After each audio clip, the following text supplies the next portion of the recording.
وصیت کے بارے میں 2 چیزیں آپ جان لیں، جن کے پاس مال ہے یا جو وصیت کرنا چاہتے ہیں، اور وصیت یہ خیر کا کام ہے، اسی لیے اللہ کے نبی نے کہا کہ اگر کوئی آدمی نیکی کے راستے میں خرچ کرنے کے لیے اپنے مال میں سے کچھ وصیت کرنا چاہتا ہے تو 1 دن اور 2 دن نہیں گزرنا چاہیے، اپنی وصیت کو لکھ کر کے اپنے سرہانے رکھ لے، تیار کر دے، ارادہ کر لیا کہ مجھے کچھ خرچ کرنا ہے، تو کبھی بعد میں وسوسے آ جاتے ہیں، شیطان آ جاتا ہے، انسان کا ذہن بدل جاتا ہے، پھر وہ نیکی کا کام نہیں کر پاتا ہے۔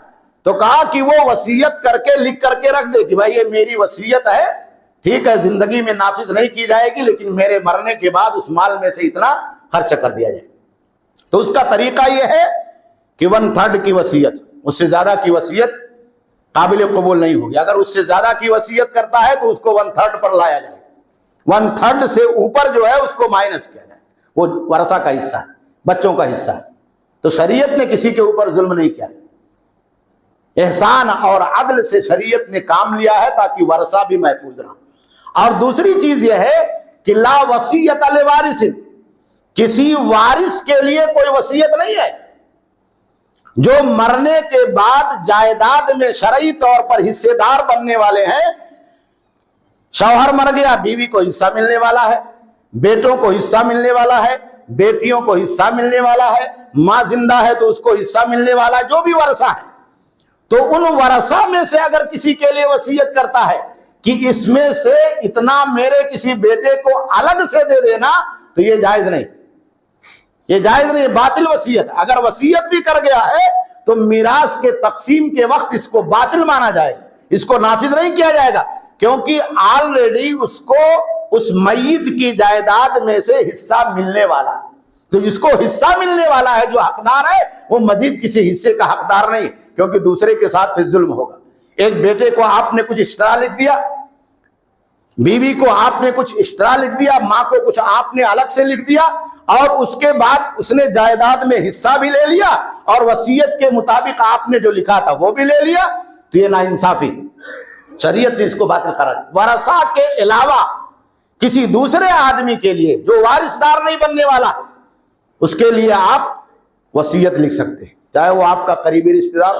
کبھی بہت سے لوگ ایسے رہتے ہیں خاندان میں جو مجبور رہتے ہیں، آپ اس کو دینا چاہتے ہیں لیکن مرنے کے بعد آپ کی جائیداد کا وارث نہیں ہوگا، کوئی نواسا ہے، پوتا ہے۔ پوتا کبھی ایسا ہوتا ہے کہ اپنے دادا کی موجودگی میں اپنے ابا کو کھو دیتا ہے، ایسے بھی حالات پیدا ہوتے ہیں۔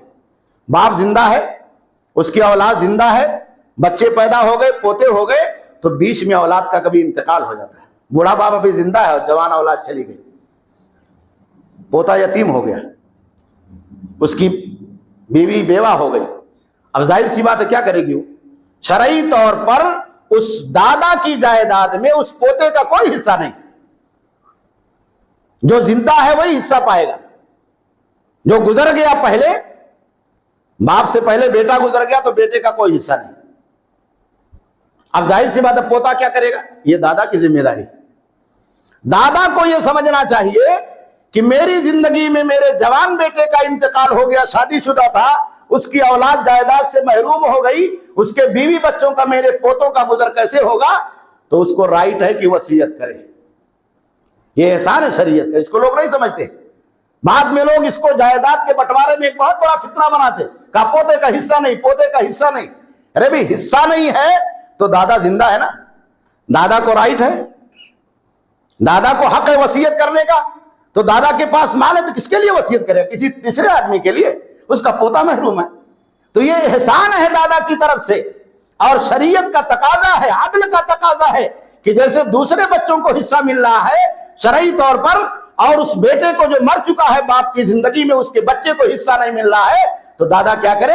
احسان کرتے ہوئے اپنے اس پوتے کے لیے کچھ وصیت کر دے، تاکہ اس کے بیٹے اس پوری جائیداد کو خاص طور پر اپنے لیے تقسیم نہ کر لیں اور وہ پوتا محروم ہو جائے۔